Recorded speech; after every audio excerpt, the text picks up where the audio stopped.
All right, first, I can't really see you guys because of the lights, but a quick show of hands, how many of you have a mobile phone on you right now?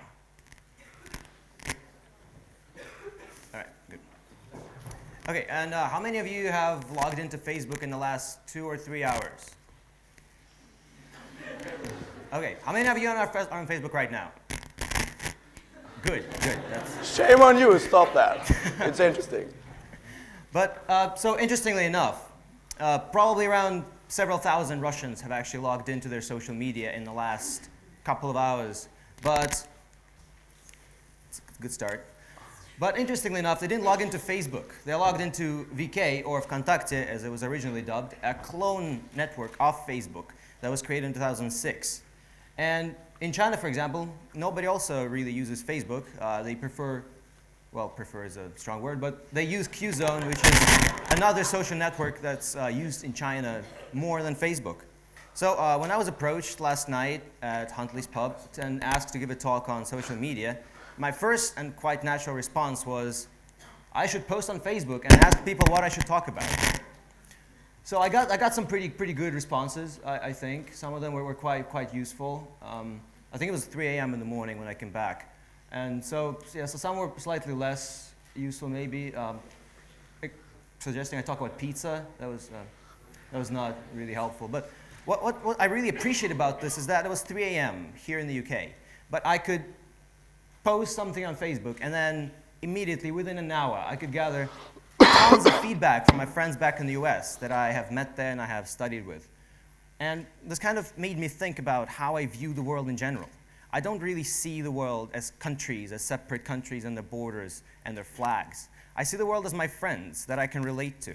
For example, this week when I heard about the terroristic act in Nigeria that killed several students of a school, I did not think of Nigeria as a country, and I didn't think of its government or anything else. I thought of my friend who is from Nigeria and who has friends and family that could have been affected. And I was worried, so of course I messaged him on Facebook and everything was all right. But the point is that it helps me see beyond countries and see beyond borders.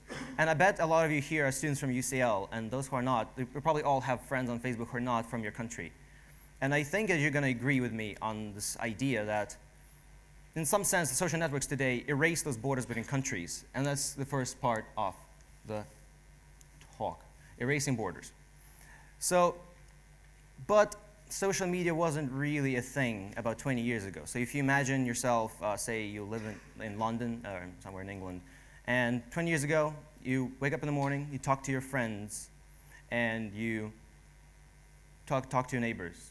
But you don't really maybe have some friends abroad, for example, in France or Australia. You might call them. But after you make that call, after you make that email, you instantly forget about them. You're not constantly reminded of all the people you know from around the world. So, but today, you're constantly bombarded about people from all over the world. France, Saudi Arabia, and they're going to send you the status updates about what kind of sandwich they ate. So if 20 years ago you left your home and you went outside, you talked to people, those people are probably English.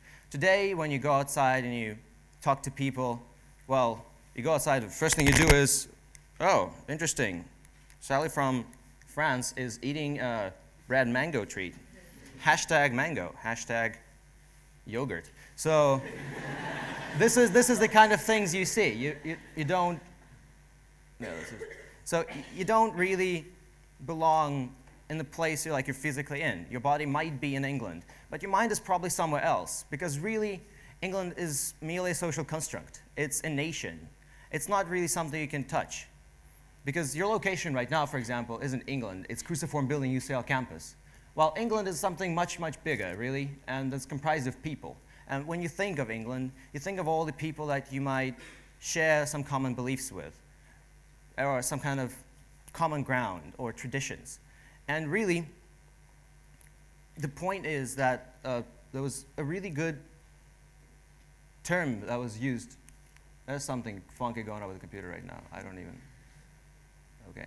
Yeah, so a really good term coined by Benedict Anderson in the 1980s called an imagined community. So every nation, just like England, is an imagined community. You don't really know people from Manchester or Birmingham or York. You have never met them, but you know that they exist. And before, people would just read the newspaper and talk to their neighbors, and they could project those people onto other inhabitants of their nation. But today, when you look at your social media, when you're constantly bombarded with all these messages from around the world, you don't really think about your friends that you talk to every day, because you probably look at your newsfeed more than you look at your friends. And from your newsfeed, you constantly hear about people from all over the world doing all sorts of things. And that really expands the borders of a nation towards a kind of global community. But it's not really, okay. But it's not really present everywhere. That kind of outlook is not available to everybody because, for example, in Russia, people don't really tend to use Facebook. So they're not really a part of that international community because they have their own network. They have VK, which you might see resembles Facebook in a lot of ways, but not exactly. So there's the Russian stuff, but it's a completely different network. It's not connected to Facebook in any way. And Daniel is now going to talk about drawing borders. As Ilya has rightly pointed out, like a lot of nations don't use Facebook as their main social media network. But, and so we particularly showed an interest in Russia because of our own background and because of the current need to understand this nation. And you can see VK, or Vkontakte, what's like the full form, is like kind of a Facebook clone. As Ilya mentioned, like the way that the corporate design is set up and that the news feed is structured. And it's really only like a national thing in Russia. There's virtually barely anyone who's not from the Russian-speaking community who's in it. And we now say that being part of VK instead of Facebook or any other prevalent social media network that has a greater scope of nations involved actually isolates these people and confines them to this national space. And simply because they can't connect to citizens of other countries, they can't like browse around and, for example, get to know new people from the USA or something. They're kind of confined to their own space. And the only way to get to know about these people for them is by impersonal means. For example, by the media. For example, by TV news or by newspapers. And so, in the end, one could say that this kind of leads to an de-individualization, to a kind of dehumanization almost, because like this enables, for example, the use of generic terms, because this is what you can speak of, the West or the NATO or similar concepts. Because you don't really see the other as a kind of individual. If they, for example, used a social network that would actually allow them to have individual contact with them, to see them patting their pet, to see them like feeding their children or driving their children to school or something, gives them something individual. And this prevents the use of these generic terms like the EU or whatever, or the Germans. Who is this anyway? We're comprised of individuals. And so in the end, we can really see that this leads to a huge dichotomy between in-group and out-group.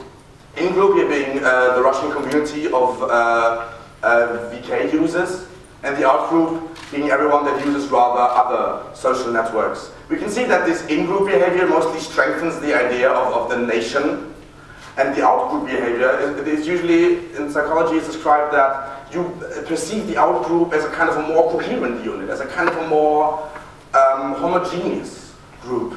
And this, for example, really makes it prone for a kind of an ideology-based view of they. And if you, for example, look at what is kind of happening in Russia and how the government tries to portray the situation of Russia, then it's more like the situation that everybody's ganging up against Russia in a certain way.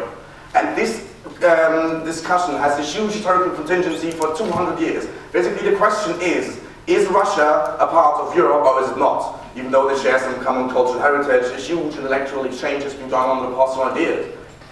But basically, one could say that this social network solution kind of proliferates the idea of Russia not being a part of Europe by the reasons I just mentioned. And so you might explain some of the current events, let's put it like that. You can see how current events really manifest in terms of social media and how the use of social media actually prevents the status quo from being challenged, because you can't really see these people as individuals, because you only have this narrow view from the media, in in a way.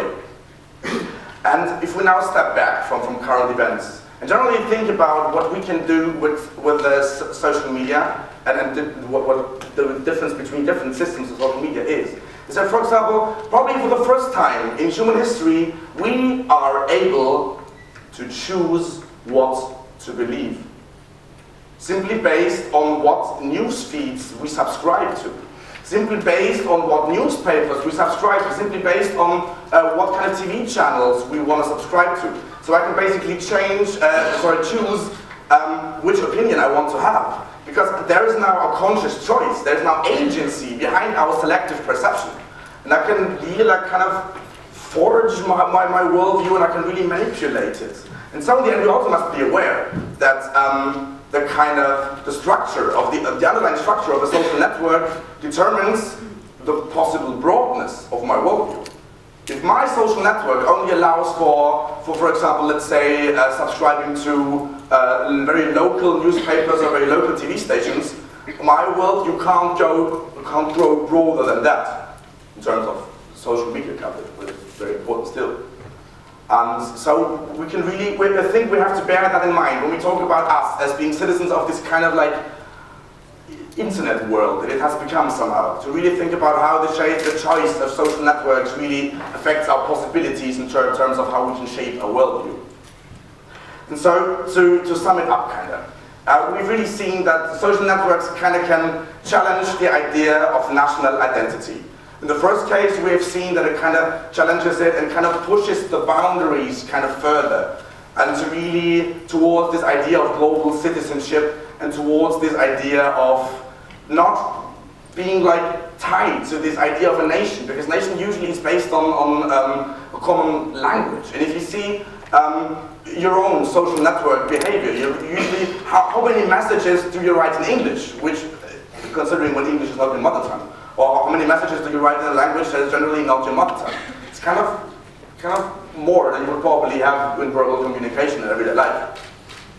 And so, but on the other hand, we can also see that this challenging of the national identity can also lead to a certain, let's call it resilience, or kind of it works as an inoculation, where really like there's a kind of reaction to that this challenging of the national identity, in the case of Russia, really led to a strengthening of the national idea because of the confinement of the communication possibilities they have when they are registered on VK.